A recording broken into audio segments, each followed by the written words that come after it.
हींग ले लो, हींग। मावा मसाले, हींग ले लो, हींग ले लो। अरे नमस्कार, हम काबुल से रहमत शेख लाए हूँ आप सबके लिए हमारे काबुल के मशहूर मावा और मसाले। बस यही बेचकर तो गुजारा होता है हमारा आजकल।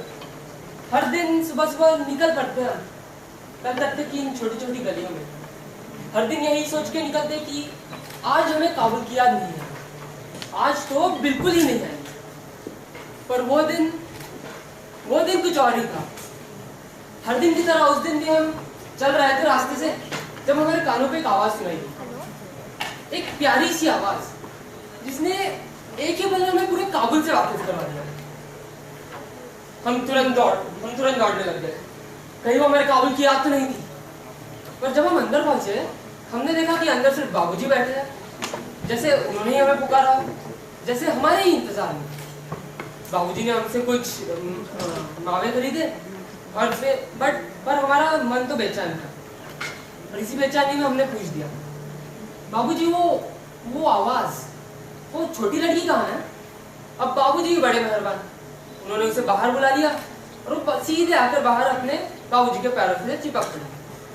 उसकी बड़ी बड़ी आंखें सीधे हमारे झोली की ओर देख रहे थे। तो इसी बात पर हमने भी हमारे झोले से कुछ मेवे निकाले और उसे देने लगे। तो इस बात को डर के अपने पिताजी के पैरों से और भी ज्यादा चिपक पड़ी। तो ऐसी थी हमारी पहली मुलाकात, और उस प्यारी सी आवाज का नाम था मिनी। अब भाई होना क्या था, हम हर दिन मिनी के साथ बैठा करते और उसकी प्यारी सी आवाज में कहानियां सुना। हम जब भी मिलते मिनी से, वो हमें बड़े प्यार से बोला करती, काबुली वाला, ओ काबुली वाला, तुम्हारे झोली में क्या है? हाथी है, हाथी। और फिर कभी हम भी उसे पूछ देते, तुम ससुराल कब जाओगी? इस बात पर वो बड़े ही चालाकी से उल्टा हमें ही पूछ देती, तुम ससुराल कब जाओगे? अरे भाई अब देखो, ऐसा है कि हमारे काबुल में ना ससुराल का दूसरा मतलब होता है कारावास, माने कि कैद खाना। तो हम उसे अपना मोटा गुस्सा दिखाते और कहते, हम तो ससुर को मारूंगा। और यही सुनकर वो फूट फूट कर हंस पड़ती।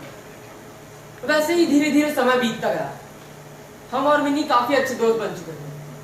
हमारे मेवों के घूस से ही सही, पर मिनी के दिल में थोड़ी सी जगह तो बना ही ली थी हमने। अब सर्दी आंत होने में थी और समय आ रहा था हमारे काबुल वापस जाने का। अब जाने के पहले हम हमारे सारे उधार वसूलने जाते, पर वो भी क्या मनुष्य दिन था। अब आप ही सुनिए, एक महाशय हमसे चादर खरीदते हैं, हमारे थोड़े से पैसे उनके पास बाकी बचे हुए थे।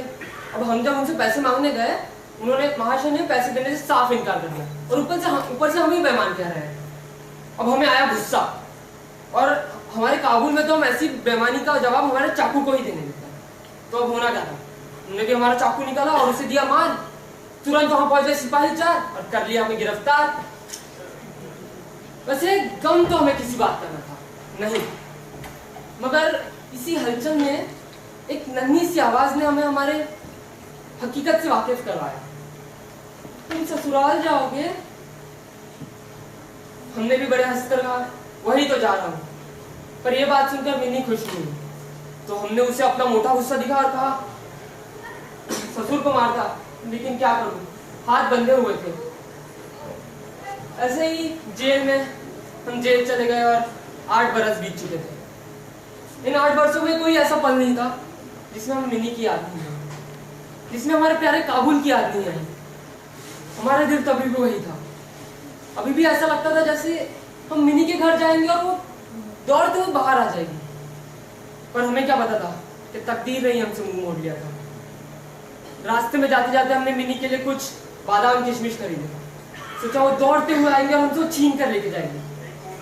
हम मिनी के घर पहुंचे। दिल बड़ा बेचैन था। मिनी का घर पूरा सजा हुआ था, लोगों का आना जाना इधर उधर, ऐसा लग रहा था घर खुश है हमारे आने का। हम तुरंत अंदर गए। अंदर जाकर देखा कि बाबूजी किसी काम में व्यस्त थे। हम सीधा जाके बाबूजी के सामने खड़े हो गए और कहा, सलाम बाबूजी, सलाम। बाबूजी हमें देखकर थोड़े खुश तो हुए थे, मगर उन्होंने बड़े प्यार से कहा, रहमत, अभी घर में सब व्यस्त, तुम कभी फिर आना। अब बाबूजी की बात हमने कभी टाली नहीं, तो हम मुड़कर वापस जाने लगे। पर हमारा दिल नहीं माना, इसलिए हम फिर पलटे और बाबूजी से कहा, बाबूजी सिर्फ एक बार बाबूजी, बस एक बार हमें उसे देखने दीजिए। इस बार बाबूजी चिल्ला पड़े, कहा ना बाद में आना। हम सहम गए। बाबूजी ये कुछ मेवे और ये कुछ बादाम किशमिश हम मिनी के लिए लाए थे, मेहरबानी कर बस उसे दे दीजिएगा। ये सुनकर हमने देखा कि बाबूजी अपने जेब से कुछ पैसे निकालने लगे।